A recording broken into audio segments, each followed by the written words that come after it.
헌정사상 처음으로 현직 대통령에 대해 체포영장이 청구됐습니다. 공수처가 내란 우두머리 혐의로 청구한 겁니다. 현재 법원이 심사 중인데 이르면 오늘 밤 결과가 나올 걸로 보입니다. 먼저 박병현 기자입니다. 고위공직자범죄수사처는 오늘 0시 서울 서부지방법원에 윤석열 대통령에 대한 체포영장을 청구했습니다. 헌정사상 현직 대통령에 대한 첫 체포영장이자 12.3 내란 사태 이후 대통령 신병을 확보하려는 첫 시도입니다. 내란죄 우두머리와 직권남용 혐의입니다. 윤 대통령은 그동안 3차례에 걸친 공수처의 소환 요구에 아무런 반응을 보이지 않았습니다. 수사기관의 변호인 선임계도 내지 않고 공식 소통 창구를 만들지 않았습니다.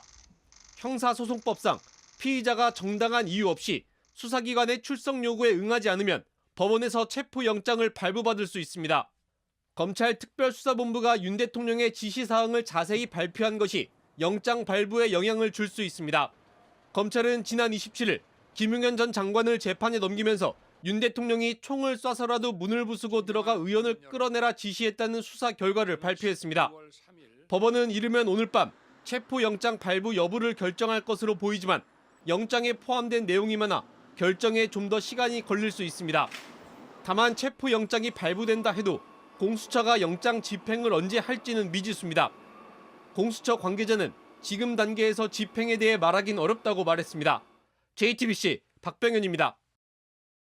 법원이 체포영장을 내줄지 또 내준다면 공수처가 바로 집행할지 궁금한 점이 많습니다. 공수처에 나가 있는 취재기자 불러보겠습니다. 자, 박현주 기자. 법원이 어떤 판단을 내릴지 관심이 쏠리는데 공수처는 윤 대통령이 3차례나 소환 통보를 무시했기 때문에 체포할 필요가 있다고 주장하고 있죠. 네, 그렇습니다. 공수처는 그동안 윤 대통령이 소환 조사에 응하지 않을 때마다 통상 소환 통보는 3번 정도 한다는 입장을 밝혔습니다. 그런데 윤 대통령이 3차 소환 통보 요구에도 응하지 않자 오늘 0시 체포영장을 청구했습니다. 체포영장은 공수처의 관할 법원인 서울중앙지법에 청구할 것이란 관측이 나왔는데 이번에는 윤 대통령이 거주하고 있는 한남동 관저를 고려를 해서 서울 서부지법에 체포영장을 청구했습니다. 공수처는 피의자의 주거지를 관할하는 법원에서 영장을 발부하는 사례가 있는 만큼 이례적인 경우는 아니라고 설명했습니다. 네, 공수처가 내란 우두머리죄를 적용했는데 윤 대통령 측은 공수처의 내란죄 수사 권한이 없다고 주장하고 있습니다. 여기에 대해서 공수처가 반발하고 있다고요? 네, 그렇습니다. 그동안 이 공수처의 직접 수사 범위에 내란죄가 없다는 지적이 나온 건 사실입니다. 하지만 공수처는 직접 수사할 수 있는 직권남용죄와 관련된 혐의로 내란죄도 수사할 수 있다는 입장입니다. 반면 윤 대통령 측은 이 직권남용죄로는 현직 대통령을 소추할 수 없기 때문에 이 내란죄 수사할 수 없다고 주장하고 있습니다. 공수처 내부에서는 그러면 공수처법에서 규정하고 있는 대통령 수사는 하지 말라는 거냐며 반발하고 있는 것으로 전해집니다. 이번 법원 판단으로 이 수사권 문제 어느 정도 정리가 될 걸로 보이는데요. 공수처는 체포영장 결과가 나오는 대로 관련 내용을 공지할 방침입니다. 체포영장 결과가 나오면 또 바로 공지를 한다고요? 굉장히 이례적인데 만약에 이 체포영장 발부를 받더라도 경호처가 집행을 막을 수도 있다는 관측이 나옵니다. 공수처도 여기에 대해서 대비하고 있습니까? 네, 그렇습니다. 이 법원에서 영장을 발부하더라도 이 대통령 경호처에서 집행을 거부할 수 있습니다. 공수처에서도 이 문제를 고심하고 있는 것으로 보이는데 이럴 경우를 대비해서 이 공수처는 체포영장이 발부될 경우 이 경호처의 공수처장 명의로 이 특수공무집행 방해죄를 경고하는 공문도 함께 보낼 계획입니다. 지금까지 공수처에서 JTBC 박현주입니다. 그동안 수사기관의 출석 요구를 모두 무시하던 윤석열 대통령은 체포영장이 청구되자 그제야 변호인 선임계를 내고 대응에 나섰습니다. 윤 대통령 변호인은 공수처가 내란죄에 대한 수사권이 없다며 권한 없는 기관이 체포영장을 청구했다고 주장했는데 그럼 어느 수사기관에 권한이 있느냐는 취재진 질문에 즉답을 피했습니다. 이어서 김혜리 기자입니다. 윤석열 대통령이 변호인으로 선임한 윤갑근 변호사는 오늘 서울 서부지방법원을 찾아 변호인 선임계와 체포영장 청구에 대한 의견서를 제출했습니다. 윤 변호사는 공수처의 내란죄를 수사할 권한이 없다며 부당한 영장 청구라고 주장했습니다. 체포영장이 부당하다. 권한 없는 기관에 의한 체포영장 청구고 공수처는 내란죄에 대한 수사권이 없다. 그러면서도 그렇다면 어느 수사기관에 권한이 있느냐는 취재진 질문에는 즉답을 피했습니다. 공수처는 직권남용죄를 수사하면서 인지한 범죄로 내란죄를 수사할 수 있다는 입장입니다. 똑같은 논리로 중앙지역군사법원에서 문상호 정보사령관의 내란죄에 대한 구속영장도 발부받았습니다. 하지만 윤 변호사는 직권남용죄보다 내란죄의 법정형이 훨씬 무겁다며 이는 법리적으로 맞지 않는 주장이라고 했습니다. 무슨 꼬리에 대한 권리가 있다고 몸통에 대한 권리를 주장하는 그런 해괴한 논리라고 생각을 합니다. 또 윤 대통령이 일선 현장의 군 관계자나 경찰에 현장 상황 파악 내지는 격려 정도의 전화만 했다고도 주장했습니다. 지난주 검찰은 김용현 전 국방부 장관을 기소하면서 윤 대통령이 사령관들에게 4명이 1명씩 들쳐업고 나오라 했다는 등 여러 구체적인 지시를 했다고 밝힌 바 있습니다.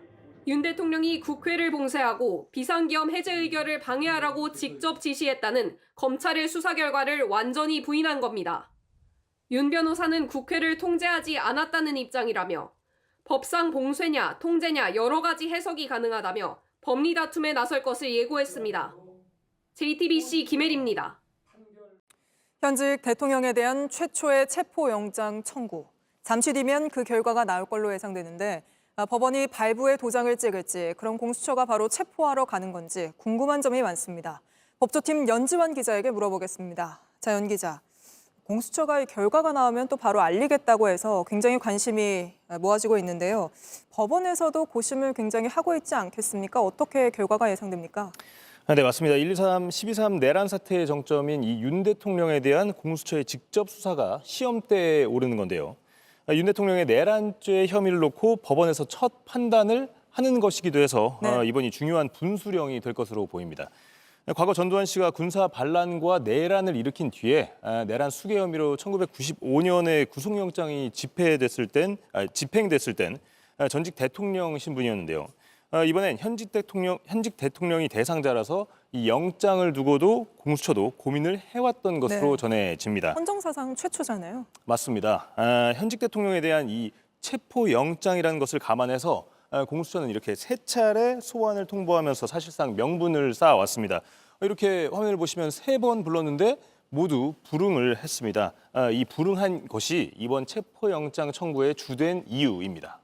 이 체포영장을 오늘 0시 자정에 청구했다고 공수처가 밝혔습니다.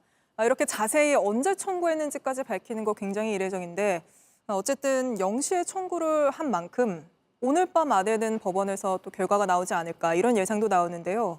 네, 맞습니다. 말씀하신 대로 일반적으로 이 체포영장은 빠르면 이 당일에도 나올 수가 있습니다. 다만 현직 대통령 신분인 점 등을 법원이 고려할 수는 있습니다. 체포영장보다 발부 조건이 까다로운 이 구속영장에 준하는 수준으로 네. 법원에서 검토할 것으로 이 예측이 되는데요. 윤 대통령의 변호인단이 법원에 오늘 선임계와 이 의견서를 냈기 때문에 통상적으로 걸리는 시간보다는 조금 더 걸릴 것으로 예상이 됩니다. 가정입니다만 만약에 체포영장이 발부가 된다면 공수처가 바로 체포하러 갑니까? 어떻게 될 걸로 보이십니까? 네, 발부되면 이 공수처가 포함된 이 공조본의 수사관들이 영장을 집행하게 됩니다. 체포영장의 유효기간은 일반적으로 7일입니다. 하지만 피의자의 소재지가 확실하냐, 그렇지 못하냐에 따라 유효기간이 더 길어질 수도 있습니다. 이번에는 관저 진입을 위한 수색영장도 함께 청구가 되었었는데요. 공조부는 그동안 대통령 안가 등을 대상으로 3차례 압수수색 영장을 집행하려고 했지만 번번이 이 경호처에 가로막혔습니다. 체포영장은 이 대통령의 신병을 확보하려는 시도인 만큼 경호처의 반발이 더 거셀 가능성도 있습니다. 공조부는 이 대응 방안을 고심하고 있는데요. 화면을 보시면 공조본에서는 일단 이 집행에 제한되는 사유는 없는 것으로 안다면서 집행하면서 생기는 여러 변수를 고려해서 충분히 검토하고 그에 맞는 대응을 준비하겠다 이렇게 밝혔습니다. 네. 만약에 발부가 된다면 일단 이 영장을 받아놓고 출석 요구를 재차할 수 있다 이런 관측도 나옵니다. 체포영장을 집행하기보다는 다시 한번 또 출석 요구를 해본다. 체포영장을 발부받아놓고 이 영장을 일단 가지고 있는 상황에서 출석 요구를 다시 할 수 있다. 이것을 근거로 다시 할 수 있다. 스스로 나와봐라 뭐 이런 취지인 거잖아요. 그렇습니다. 알겠습니다. 하지만 또 반대로 이 체포영장이 기각될 가능성도 있는 건가요? 네, 가능성은 어느 쪽이든 열려 있습니다. 다만 이 기각될 경우에는 기각 사유가 중요해집니다. 만약 공수처에 수사권이 없다는 이유로 이번 체포영장이 기각이 된다면 수사 정당성에 문제가 생길 수 있기 때문입니다. 반대로 도주 우려가 없다 이런 취지 등으로 기각이 된다면 신병 확보에는 실패하게 되지만 공수처가 키를 잡고 수사를 이어갈 수는 있게 됩니다. 이렇게 되면 공수처가 보완 수사나 재출석 요구 등을 통해서 체포영장을 재청구하는 수순을 밟을 수도 있습니다. 알겠습니다. 연주한 기자는 여기까지 이야기 나눠보겠습니다. JTBC 뉴스를 시청해 주셔서 고맙습니다. 저희는 저녁 6시 50분 뉴스룸에서 뵙겠습니다.